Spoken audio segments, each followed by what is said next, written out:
Hey everybody, it's me Andrew. Get out into nature and tune in for yourself. Resonate with the Earth's electromagnetic field via 432 Hz, the universal frequency. Balance out psychologically and emotionally, and further strengthen your brain and your heart's coherence as well.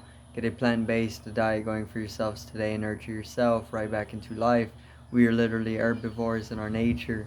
Further balance out your physical body's pH level and get with alkalinity. Then you can generate some static electricity. Send me some love telepathically. Set attention to your mind and set intention to communicate. That is all there is to telepathy. You are now tuning in to great days. So today I wanted to go over the interdimensional merge and the ascension, right, into higher cellular forms. uh, Maybe I'll talk about the cosmology, uh, and just the cycles, right, of the Earth's movement or the universal movement, which is bringing about the ascension itself, right? So let's get into this.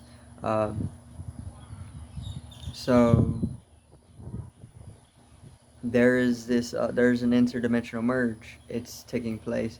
What this basically is it's when all dimensions begin to merge into each other, right? So the fabrications of the reality of space-time in the fixated dimension is slowly receding into interdimensionality, which means that all dimensions are slowly merging into each other. So it's the veil is thinning, basically, is what is happening.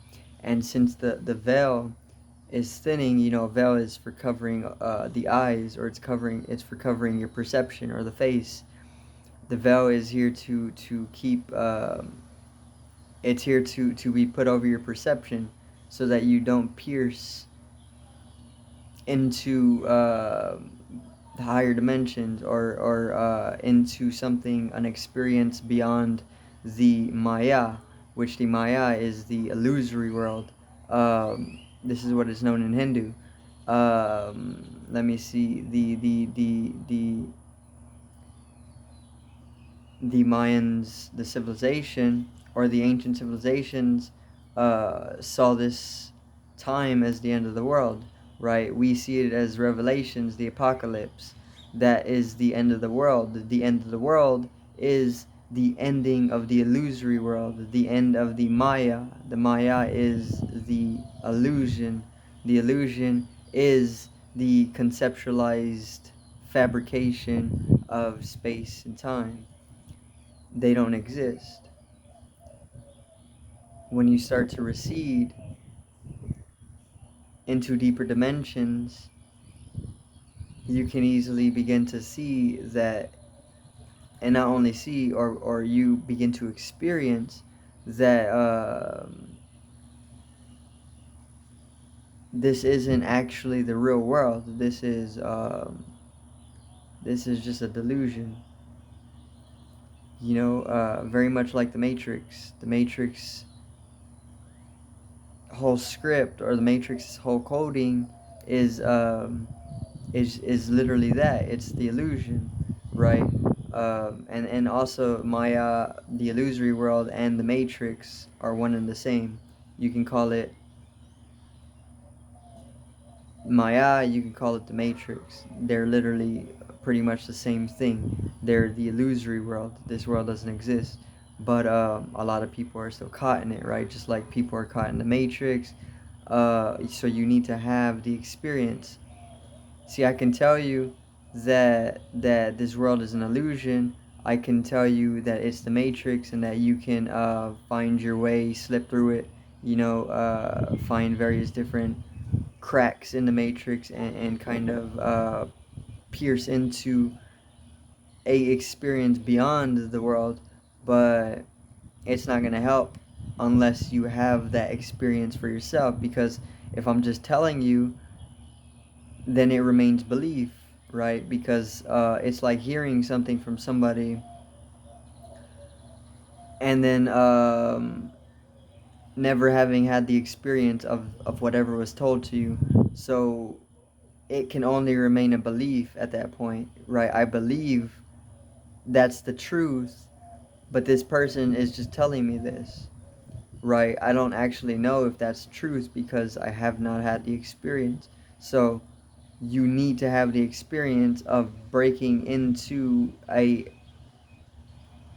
you need to have the experience of breaking through to the void or beyond the world. This world doesn't exist. It's purely conceptualized. It's a delusion. It's a collective delusion. That's what the Matrix is. It's a collective delusion. If you watch the Matrix, there's plenty of bots, in a server. That's what the whole Matrix is. It's a server, and then they have the various different bots, and then there's the chosen one, the Neo. He is the one who realized that the world is an illusion. It's a server that we're all collectively playing on, and due to that realization that he had, he was able to shift in awareness into higher and higher dimensions, so that he saw the illusory world, the Matrix, as a shadow of higher dimensional planes, right? And that's literally what it is. So you have to have the experience. Yeah, I can sit here and tell you all day, but it's not going to do anything unless you've had the experience for yourself. Otherwise, it remains belief. It's just a belief system. But it's not a belief system when you start to have the experience of breaking through the Maya or breaking through the Matrix or the world, right? And in order to do that, you have to slowly recede into deeper dimensions of the mind. See, the whole world is a conceptualization. It's a fabrication of a minute dimension of mind, but there is infinite dimensions of mind, right? So the moment that you get out of that fixated state of awareness, you can you can fall into an experience which is literally going to completely eradicate the mental frame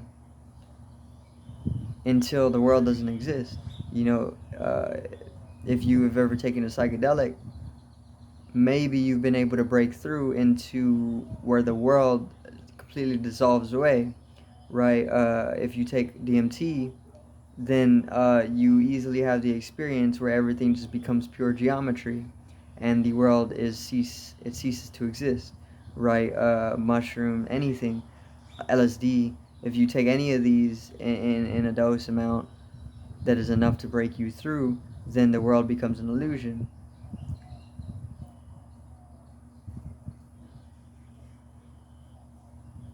This is simple. This is an experience that is taking place of itself because it's a natural thing. This happens all the time. Plenty of people have had this experience without having to take any substances. Plenty of people have had this experience through meditation, yoga. Plenty of people have had the experience, period. So it's an experience that happens to you because there's no will involved, there's no ego involved, and there's no individual involved. So you can't really effort yourself into having the experience of breaking into something beyond the entire world or the entire universe.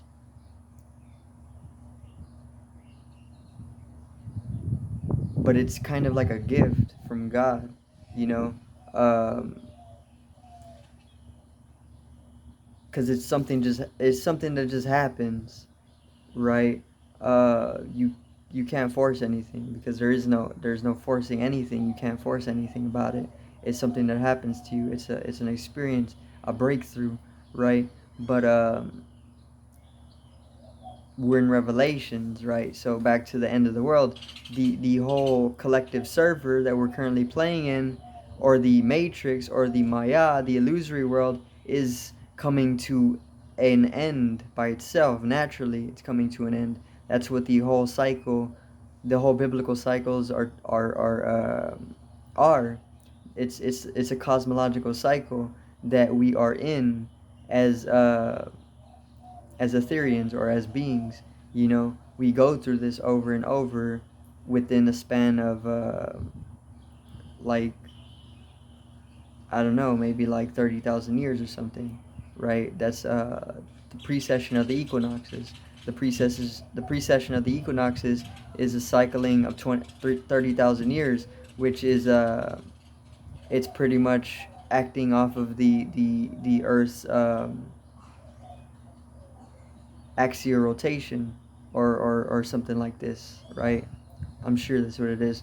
But it's all cosmological, right? So this basically means that there's cosmological processes that are currently in an eternal fluctuation, and due to the fluctuation of the cosmic bodies, or the celestial bodies, the energy is it's kind of reflected in the various different planetary stationings, or bodies, right? So by this, this is currently the time within the cycle where the world comes to an end by itself, right? um, and things, or the world comes to a reset. It needs to be reset, right? Like, you have a server. The server needs to be shut down for a few days, and it needs to be worked on, because there may be needing it may need maintenance or something, right? It's one of those things. The server that we're playing on is needing a reset, and that's what the end of the world is, because it's really going through a renewment, right? But that renewment is the time for us to ascend into higher dimensional realities. This is where you're able to exist beyond the illusory world that we have been fixated within, right? And this is what the whole Matrix movies are here to support as well. Being able to choose yourself, or getting into higher purposes, right? There's definitely systems which are doing very, very, very purposeful things, which we don't keep in everyday consciousness. But the moment that you start to integrate your individual purpose with that higher purpose in correspondence to your higher self, then you start to consciously shift into a higher dimension. And that's what the ascension is. It's multiple people, multiple body, mass, coming to make that shift, right? Integrating it into your conscious mind, and living in alignment with that geometrically. So then transmutation takes place within you, and then you kind of start to evolve at an accelerated rate, which allows you to shift into higher and higher realities, right? It's very simple. This is something you already know as well on a subconscious level.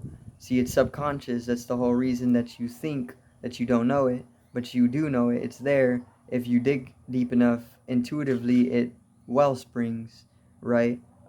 Which is talking from intuition. So you got subconscious. It's subconscious. This whole all the knowledge that you already attain to or have within you, you just need to integrate. You need to make the integration process, the unconscious to the conscious. You do this through doing things like lucid dreaming, right? You can meditate. You can take psychedelics. You can there's many different methods to be able to integrate the unconscious to the conscious. But when you do this, you're just really on the journey of self-realization. Self-realization is synonymous with enlightenment. Enlightenment is coming to be illuminated, right? Christ is enlightened. Buddha is enlightened. All the holy figures enlightened, right? But you're no different from them. That's the whole message. You're no different from any of them. You are literally a reflection of them. So you should be able to come into that self-realization. That self-realization is going to involve the experience of breaking through the Mayic world, which is the illusory world, the matrix. So you can break through it. The body doesn't exist. The mind doesn't exist. The environment doesn't exist. So you need to have the experience of being able to break through into the formless, which is the void, the void. Break through into it, and then all else dissolves into nothingness, and you can be reborn, because in the void, or the womb, because the void and the womb are one and the same, you can redevelop yourself, and this is where the divine transmutation comes in. Once you have the experience of dissolving into the formlessness, or the womb, or the void, where everything was conceptualized, all of creation was conceptualized in the void, which is nothingness. So somethingness was conceptualized out of nothingness. Then you're going to be able to reconceptualize yourself in a new form that is beyond the world that we are living in currently, right? So have the experience of being able to break through the world, right? And it's this simple. It's literally what's really happening is you're dying. You're dying before you actually die, right? Because you want to be able to die before you actually die. See, there is no death, but due to the fact that everybody's using the conceptual regularization of death is the reason I'm still using the word in the way that I'm using it, right? But there is no death because it's a misconceptualization what we think that to be. We were taught wrong about it. It's something completely different from what we think it is, because what we're thinking it is not actually what it is. What we're thinking it is just some thoughts about something that's not happening right now, right? So it's false. So you actually need to die, but you got to let this happen, right? Nature is going to take care of it. Nature takes care of everything. Everything is self-sustained, self-created, and even self-destroyed, right? All of nature takes care of itself. This is the cycle of things. So nature takes care of you as well. You just have to trust nature. So you can try and destroy nature, but nature is just going to destroy you because nature is a reflection of you. So find the alignment, and that's all there is to it. Connect yourself with nature. So I do thank everybody for watching. Once again, peace out, one love, and have a great evening.